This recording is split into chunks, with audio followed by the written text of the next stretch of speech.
Now, police have arrested climate change campaigners, 9 in total so far, according to the Metropolitan Police this morning, after they attempted to fly drones at Heathrow Airport. The group involved is called LHRPause, and they warned that they would use devices within the no-fly zone, drones, to protest against the airport's planned expansion. As I said, 9 arrests so far, 5 last night, some in the early hours of this morning, arrested on suspicion of conspiracy to commit a public nuisance.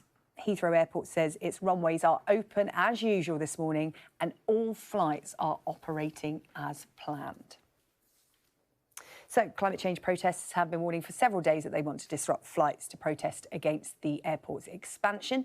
And this morning, Extinction Rebellion are staging a protest outside London Fashion Week. That's happening on the Strand in central London, so expect delays there. This morning, we're asking, is it OK to close roads, delay flights and disrupt our daily lives for a demonstration? It's our talking point this morning. Here to talk it over, Sky's police analyst, Graham Whettone. And joining us from the Netherlands, we have a member of LHRPause, Sarah Mintram. Good morning to you both. Sarah, I'll come to you first. People are asking this morning, by targeting one of the world's busiest airports, have you gone one step too far?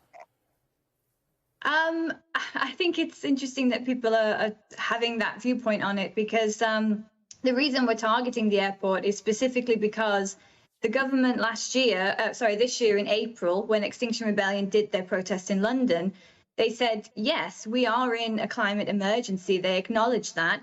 And then 5 days later, they signed off on expanding Heathrow Airport. And we already know how much of a problem air travel is. And by adding this third runway, we're going to be increasing Heathrow's already huge emissions by a further 40%.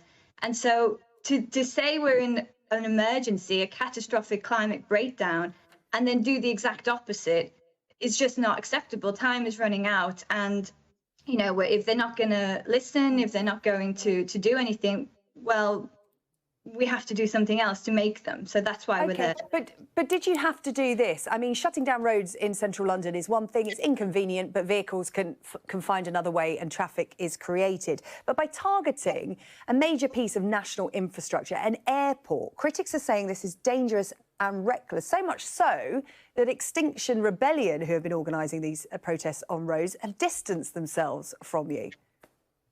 Well, it's definitely not dangerous. The action that we're doing is very much in line with the bylaws that Heathrow have in place. So we are going to be a distance away. So we're nowhere near the flight paths. We're flying toy drones. I actually have one here. It's about the size of my hand and it probably weighs about as much as well, at head height. And we've been very open about what we're going to do and where we're going to do it. And so there's absolutely no risk at all. It is a non-violent action. If we thought there was a risk to people's safety, we wouldn't do it. OK, Sarah there, Graham, saying it's not dangerous. The police don't seem to think so, though, because 9 arrests have been made so far. And 2 of those this morning were either within or near the perimeter fence. So clearly they are near the airport. It is a danger. The drones are a significant risk to aircraft taking off and landing.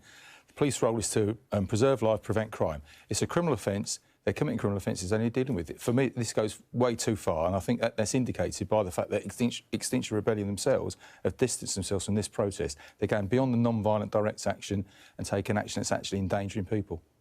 Just looking at some Twitter reaction this morning, this from John Swales. Good morning to you, John. He said, if the system doesn't change, we will see climate breakdown and death on a large scale. How do systems change? If LHRPause helped to change the system, history would judge their actions as heroic. I'm also looking at David Tyler, who says it's a step too far and it will have a negative impact on their aims. I understand their frustration, but this will be seen as short-sighted and selfish.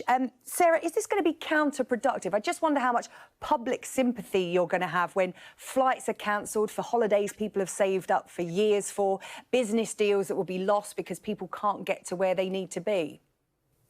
I like the use of the word short-sighted, because I think the focus on Heathrow action about people delaying holidays, we're not causing them to miss it. So the delay of the airport is quite short-sighted, because, the official figures that we have from the UN General Secretary is that we have 18 months to make a real difference to our carbon output.